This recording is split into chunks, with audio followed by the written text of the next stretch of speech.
Good morning, dear students. Myself Sachin S. Pawar, Head of Department of Chemistry, GSS University College, Belgaum, and I welcome you to my fourth video on Unit 5, States of Matter, Gases and Liquids.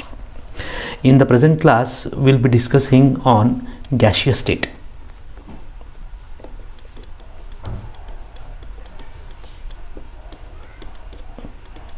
Okay, the points to be covered in this class are: 1. We will study the properties of gases.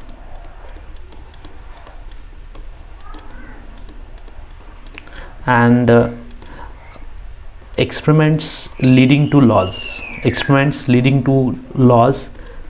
That is Boyle's law, Charles' law, and Gay-Lussac's law. So in today's session I'll be handling with these two concepts. So let us begin our session on gaseous state. Okay, so gaseous state. In unit number 1 as well as in unit number 5, you have already learned that the matter can be classified as solid, liquid, or gas.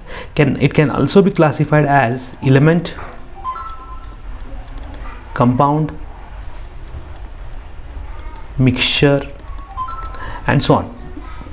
This is based on composition, this is based on state. So this is based on state of matter.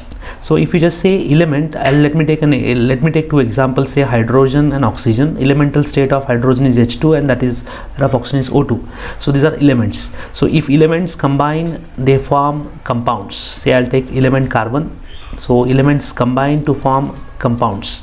Compounds mix together. Elements combine to form compounds. Compounds mix together to form mixture. Right. So whether you take mixture, compound, or element, they basically contain the elements in any form. In any composition of the matter, we have elements. So our first immediate question is, how many elements are there in the universe which are existing as gases? So for this I have a periodic table for you. So here, this periodic table, you can see in this periodic table you will observe one important thing, that is the name of the element is written in different colors. This is a symbol of the element, name of the element. So name of the element is written with different colors, and you see red color is meant for gases, blue color is meant for liquids, and black color is meant for solids. So in this periodic table I'll just search those elements whose names are written in red color. So here hydrogen is one, helium, then nitrogen, oxygen, fluorine, neon, chlorine, argon, krypton, xenon, and radon. And if you just count these are 11 in number. So in entire periodic table only 11 elements are there which are existing as gases, and that too gases at normal conditions of temperature and pressure, that is at ENTP, normal condition of temperature and pressure. Okay, I'll just take out those gases, those 11 gases, and let us see them in two groups. So here, so the elements were hydrogen, nitrogen, oxygen, fluorine, chlorine. These are diatomic gases because every gas is made up of two atoms. Two H atoms make one hydrogen molecule. They are diatomic gases. Such 5 are there. And then we have noble gases, and they are helium, neon, argon, krypton, xenon, and radon, and these are actually existing in elemental state as monoatomic gases. Monoatomic gases, and they are 6 in number. So in all there are 11 elements in the nature which are existing as gases at normal condition of temperature and pressure. So here NTP stands for normal condition of temperature and pressure. So at normal conditions of temperature and pressure, there are 11 gases, out of which 5 are diatomic, 6 are monoatomic. Okay, so with this idea, with this information, let's move on to learn the properties of gases. So we'll move on to properties of gases. Okay, let's move on to properties of gases.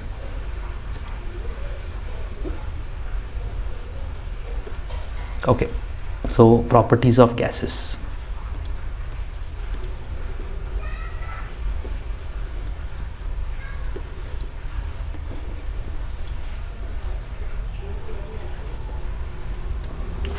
Fine. So properties of gases. Okay, for this I have one simulation for you. As you can see on the right hand side, there is simulation on the right hand side. So we will start with one by one to learn the properties of gases. Okay.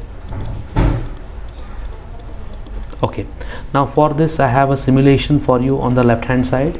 You can see that you have a container in which you can pump in certain gas particles, which I am doing right now.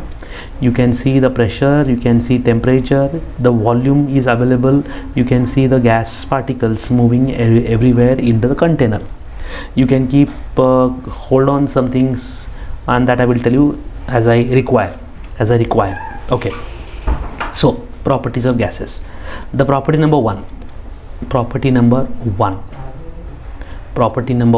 Okay, the property number one says gases have no definite shape, and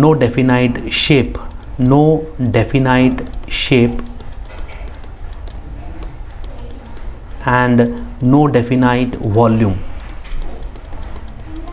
No definite shape and no definite volume. This is the definition of the gases itself. So here a simulation, you can see the gas particles are in constant motion. If I decrease the volume, see there is a lot of empty space, therefore I can decrease the volume, so shape change. I can increase the volume, shape change. So volume and the shape both depend upon the container in which the gases are taken. So there is no definite shape and no definite volume.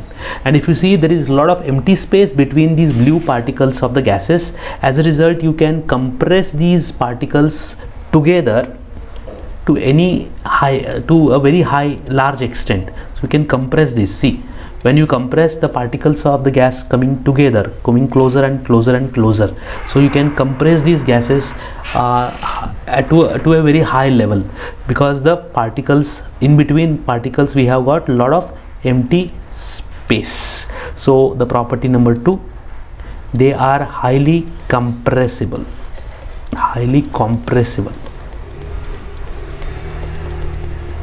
Okay, property number three. See, there is the gas particles are moving randomly in all possible directions, and you see that any two gas particles come together, they collide with each other, and they again divert back, they move away apart from one another. That means if they are moving apart, means there is the if I say about intermolecular forces, if they have been strong, then the particles should not have gone apart. But here you see the particles are coming together and again they are moving apart. That means the intermolecular forces are very weak in gases, and that also we have learnt in our previous sessions. So when I say intermolecular forces in gases, we have weak intermolecular forces. Fourth property number 4. So in the property number 4, okay, you see about the density of the gas. Now when I say density, definition of density is mass upon volume.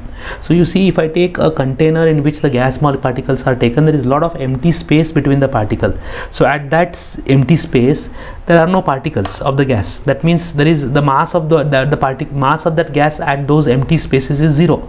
So mass per unit volume will be definitely low, because a lot of empty space. So density is very low, or it is highly negligible. low or highly negligible. That is property number 4. Property number 5. Now the gas particles are colliding on the walls. When they collide on the wall, they exert a force on that area, and the force acting per unit area is called as volume. And since the thermal energy of the gas molecule is not changing, okay, so thermal energy of the gas particle is fixed, they collide and exert pressure equally on the walls of the container. So they exert pressure equally in all possible directions. Exert pressure equally in all possible directions. In all possible directions. This is property number 5. And the last property is, here I have taken gas particles which are made up of blue color gas particles.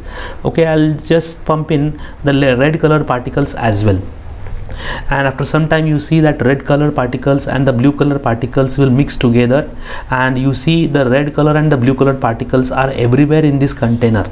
That means these red color and blue color gases that are mixing uniformly. They are mixing uniformly. If I also increase the content of red gas, or if I increase the content of blue gas, that's not going to make any difference. You see the gas particles are mixing uniformly, and you see everywhere there are red particles and blue particles. That means when the gases are mixed,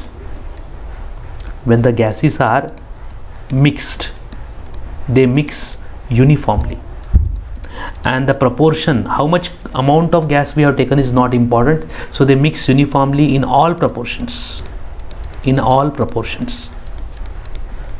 They mix uniformly in all proportions. So these are the properties of gases. Okay, with this, let's move on to the next part of the topic, that is experimentations leading to laws. Okay, so I'll just okay, so experimentation leading to laws.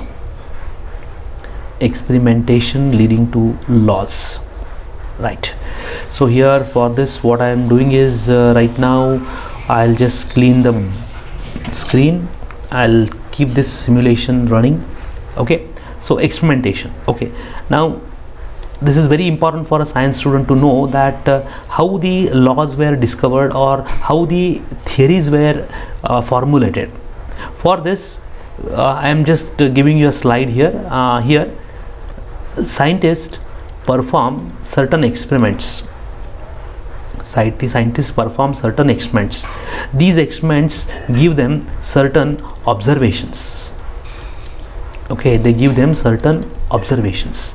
These observations which are there, they try to analyze these observations. They try to study these observations.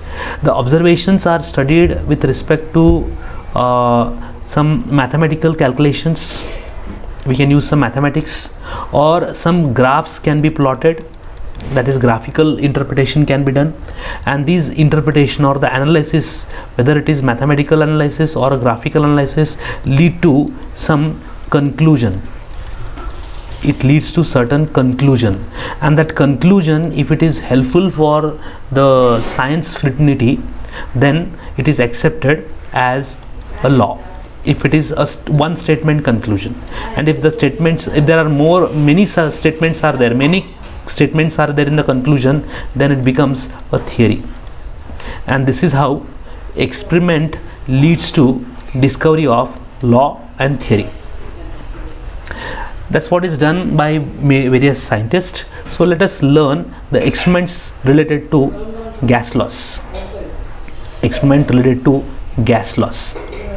Okay, experiment related to gas laws. Now when I say gas laws, basically the gas laws are basically study of change in pressure, temperature, volume and amount of gas, N, which is referred to as mole. So these four properties are varied, and their interdependency their interdependency is learnt in gas laws. Their interdependency is learnt in gas laws. So for this, certain experiments are performed by various scientists, and they have generated certain laws which we are called as Boyle's law, Charles law, Gay-Lussac's law, and many other laws. I am taking 3 laws: Boyle's law, Charles law, Gay-Lussac's law. So experiments are performed. Let's see. Experiments are performed, observations are done. Based on observations, we got some conclusions. A conclusion is good for the science fraternity, then it becomes a law. Okay, so first, right now when I say gas laws, 4 things are considered to be changing: pressure, temperature, volume, and amount of gas. So let us perform experiment number 1. So experiment number 1, discovery of Boyle's law. Okay, or discovery of Boyle's law. Let us do that. We are going to today do a simulation here to learn Boyle's law. Okay, discovery of Boyle's law. So for Boyle's law, what this Boyle, the person or a scientist Boyle, has done is he has taken a fixed amount of gas in a container. He has taken a fixed amount of gas in the container. Fixed amount of gas in a container. So here fixed amount of gas means N is constant. Okay, so he has taken a fixed amount of gas. Let me take fixed amount of gas in the container, and he has kept temperature constant. Temperature also constant. So let me keep the temperature constant. Let me increase the temperature a bit. So 416, we'll keep temperature constant. So temperature is kept constant. Here I have taken temperature as 416 Kelvin. Okay, and when N is kept constant and T is kept constant, obviously, see, N is kept constant and T is kept constant means obviously pressure should vary volume. So pressure should vary with the volume. Pressure should vary with volume, and that is studied. So for this, you have to you have to just note down pressure, different pressures P1, P2, P3. Respectively, you need to measure the respective volumes at pressure P1, P2, P3 respectively, and you have to just correlate and see how they are changing. So here you see I have taken a pressure here 20. So here P1, P2, P3, and you see as the pressure increased, you see the volume of the container is decreasing provided temperature is kept constant. So you see as the pressure increased, the volume should decrease. That means you see P1 is less than P2, less than P3, or pressure is increased, then respective volumes also should decrease, means V1 should be greater than V2 should be greater than V3. So as the pressure increase, volume should decrease. Now this can be understood, this can be okay, this can be, what we can do is with this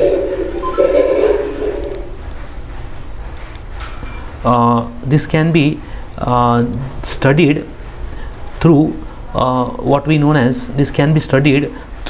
is known as a graph. So we can plot a graph. So we have different values of P1, P2, P3, and different values of V1, V2, and V3. This experiment will indicate constant temperature, volume, pressure decrease, volume increase, pressure increase, volume decrease. So it is very much clear that pressure is inversely proportional to volume. That is the Boyle's law. That is the observation which is obtained. This observation can be plotted in a graph. So here you have a y-axis and x-axis. Pressure is taken along y-axis, volume is taken along x-axis, and you see if I say P1 P2, P3, P1, P2 and P3 respectively. You see, if pressure is low, then volume should be high. So V1 will come here, V2, V1, then V2 and V3 will take this. So when the pressure is low, the volume is very high. So this is one point I have got. So I can note down the value of pressure and volume. And again similarly, if the pressure is increased a bit, you see what is happening is the volume has been decreased. Volume has been decreased, and the process continues. Again the pressure is increased, you see the volume has been decreased. So if you try to join these points by certain curve, I'll get a graph like this. This graph is a graph of pressure versus volume at constant temperature. At constant temperature, and this graph can very well tell you that at high pressure the volume is at high pressure the volume is very low, and as the pressure increase from P1 to P2, you see the volume decreases from P2 to P3, the volume decreases from V2 to V3. So this curves can be studied, and we can correlate the interdependency of pressure and volume, and here these are known as isotherms. So isotherms can be used to predict the interdependency of pressure and volume when the temperature is kept constant, and they are known as isotherms. Why the word iso means same, therm because temperature is the factor which is kept constant. Temperature varies, thermal energy varies, and since temperature is kept constant, thermal energy is constant, therefore they are called as isotherms. So this is experiment number 1 that leads to discovery of a law. That law is Boyle's law. Okay, experiment number 2. Let's move on to experiment number 2 quickly. Experiment number 2. We'll move on to experiment number 2. Okay, in experiment number 2. Okay, in experiment number 2, what we'll do is we will be studying the development of Charles law. Charles law. Okay, what is this Charles law? You have already learnt in your 10th standard. Okay, so again here again you know the variable factors are pressure, volume, temperature and amount of gas. So here again they have taken a fixed amount of gas. So they have taken a fixed amount of gas. Okay, so for a fixed amount of gas, okay, that means N is constant, number of moles is constant, so this is constant. So variable factors are now 3. Here for Charles, what he did is he took pressure also constant. He took pressure also constant, so pressure is also taken constant, so variables are only 2 in number. So he observed the interdependency of pressure and volume and temperature by keeping pressure constant. So let us do that. Let me keep pressure constant. So I have kept a pressure constant here. The pressure constant, it is 39 atmosphere roughly. Okay, and volume and temperature is changed. Okay, now you see as the here you see that scale on the temperature. You see as the temperature increase, you see the gas particles are moving apart and they exert pressures on the walls of the container, and because of the pressure of the gas on the walls, the wall is pushed outward, volume increase. So as the temperature increases, volume increases, and as the temperature decreases, volume decreases. So the observation is done, and that observation leads to the conclusion that as the volume increase, as the temperature increase, volume is increasing. As the temperature decrease, volume is decreasing. That means volume is directly proportional to temperature of the gas, provided the volume is kept constant, and this is known as Charles law. This is known as Charles law. So Charles law, and this experimental study we have done. We can study the experimental study by graphical method also. So for that, what we have to do is we have to just plot a graph.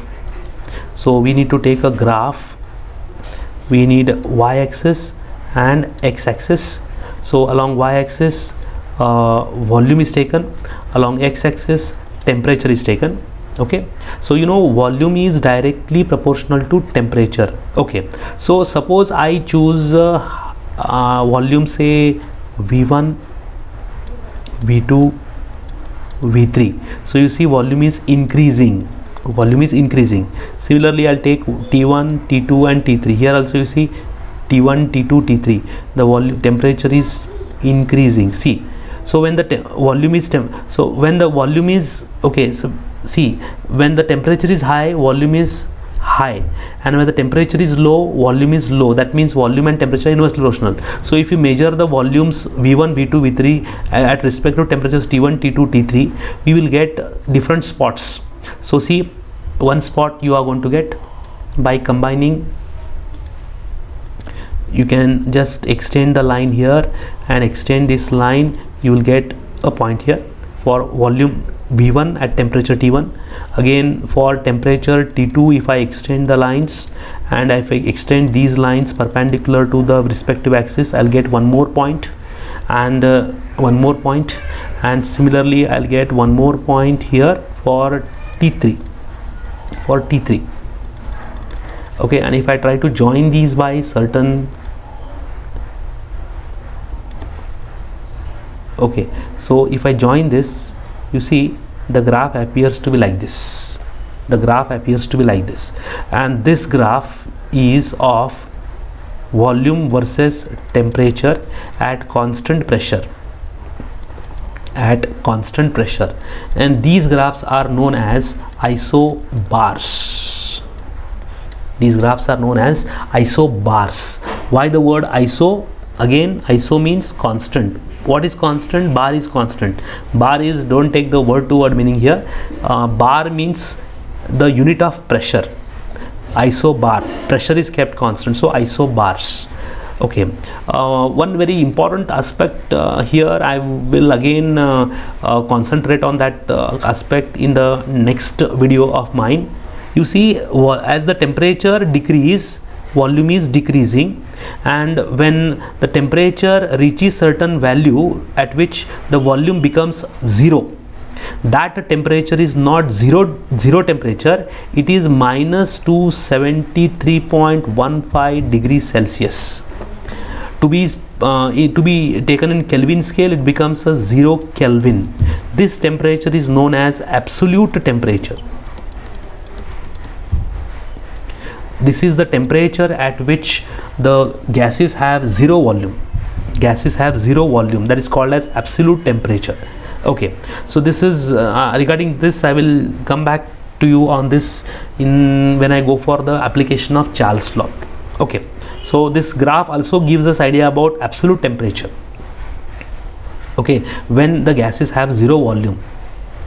Right, so this is experiment number 2. That is, again we have isobars, the graph of volume versus temperature at constant pressure, and that leads to discovery of a law, that is Charles law. Okay, and the third experiment, which is the last experiment for today's class, and that experiment is experiment number 3, that gives us the Gay-Lussac's law. Again, you know the variable factors are pressure, temperature, volume and amount of gas. What he has done is, he has taken again a fixed amount of gas, for a fixed amount of gas, Now when I say fixed amount of gas, again a fixed amount of gas is taken, means n is constant. Okay, so this is gone, so 3 should be varying. Again here what he has done is, he has kept volume constant. Now so let us keep volume constant here. So see, I can't change volume is kept constant, volume is kept constant. Okay, volume is kept constant. Now the variable factors are pressure and temperature. So pressure should vary with temperature. So interdependency of pressure and temperature is learned by Gay-Lussac. So for this again, okay, is just see, if I increase the temperature, see what is happening is the kinetic energy or the thermal energy of the gas particles is increasing. As I increase the temperature, thermal energy of the gas particle is increasing, and these particles are moving more faster and they collide faster on the walls as the temperature increase. And collision means they are exerting pressure on the wall and force on the wall. Force acting per unit area is called as pressure. So as the temperature increases, you see on the scale of pressure, the pressure is also increasing. Temperature increases, pressure increases, because as the temperature increase, the thermal energy of the gas particles increase. These gas particles collide on the wall with more speed, with more force, and therefore force acting per unit area will be more. So it is experiment is clear that pressure is directly proportional to temperature when volume is kept constant, and that too for fixed amount of gas. And this is Gay-Lussac's law. This is also studied with the help of a graphical method. So again you require a graph for that. So pressure versus volume graph, pressure versus temperature graph you need to plot, and that is at so pressure versus temperature graph, and that too at constant temperature, at constant volume, at constant volume. I have to just plot a graph at constant volume, and this graph is at constant volume. These are called as isocores. So isocores. So when I say isocores, what you observe, as the pressure increase, temperature increase. So if I say P1, then temperature is T1. As I increase the pressure, temperature should increase. So P1, P2, P3, I'll say P2, P3, P4. So temperature should also increase, T1, T2, T3 and T4. Okay, T4. So here okay, so when the pressure is P1, temperature is this much, so I'll get a 1 point here. So when the pressure is increased to P2, I'll draw perpendicular on this, respectively at temperature I'm getting that pressure. So this go on continuing, I'll get different points.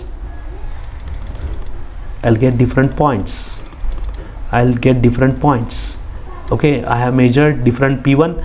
At P1 temperature is at temperature T1, what is P1 measured, P2 temperature is again so on at different pressures, different temperatures are measured, and we get a graph. So we have to just join this graph. So if you just join these points, we get a graph.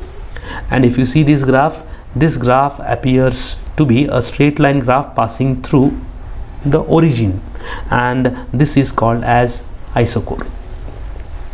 And this isocore can be used to predict that at high pressure there is high temperature, at low pressure there is low temperature. That means pressure is directly proportional to temperature. This proves the Gay-Lussac's law, and these three experiments gave us 3 laws. So that's it for the today's experiment. Okay, so let's see the experiments of today's. Right, so let us that's it for today's class. Let us conclude the today's class by finishing the concluding remark. So let's see. So we have seen about few things. So we have seen about 3 terms. One is isotherm,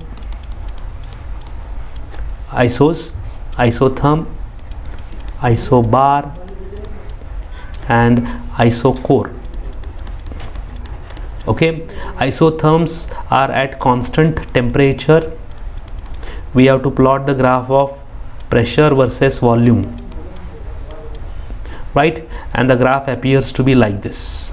And these isotherms gives us the idea that of Boyle's law,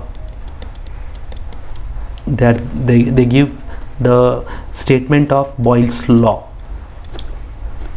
And it says that for a fixed amount of gas, the statement says that for a fixed amount of gas, for fixed amount of gas at constant temperature, at constant temperature, volume is inversely proportional to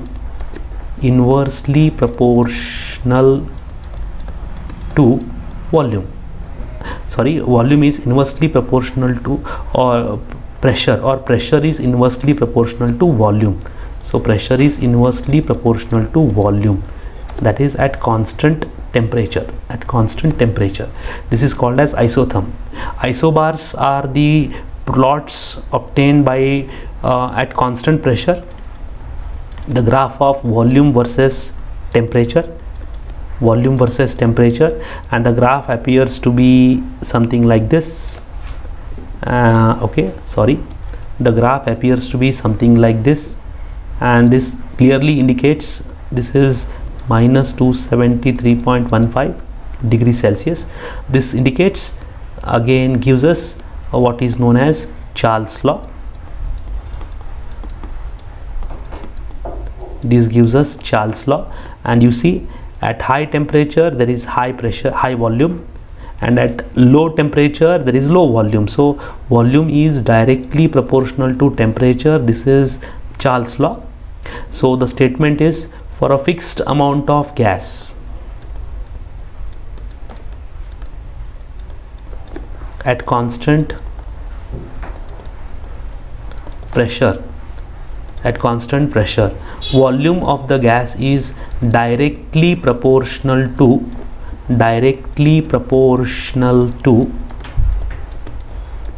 temperature. And the last one is isochore. For isochore, what is done is, for isochore, volume is kept constant, and volume is kept constant means, you see what is changing is pressure should change with temperature, and you have a Gay-Lussac law.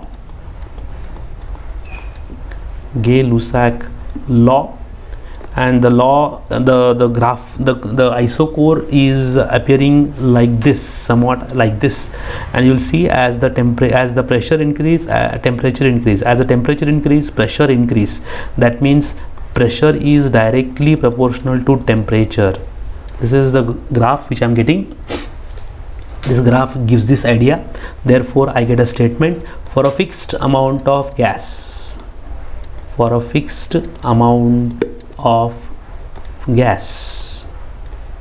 at constant volume,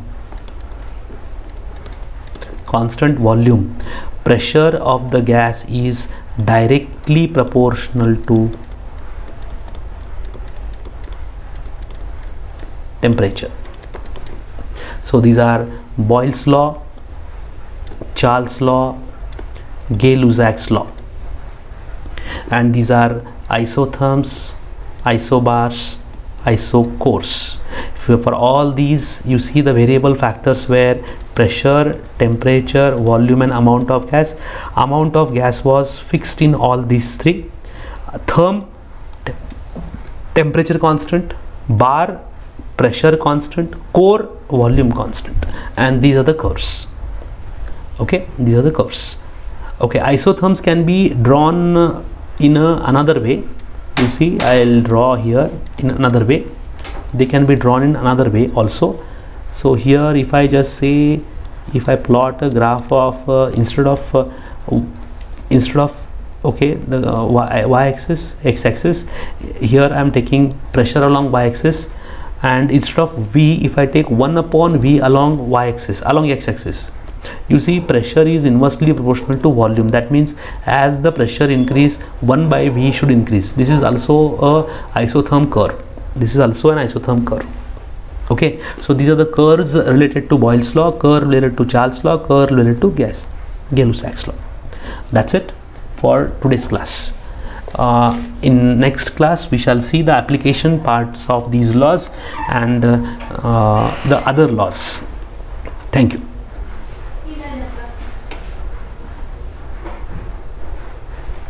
I'll stop here.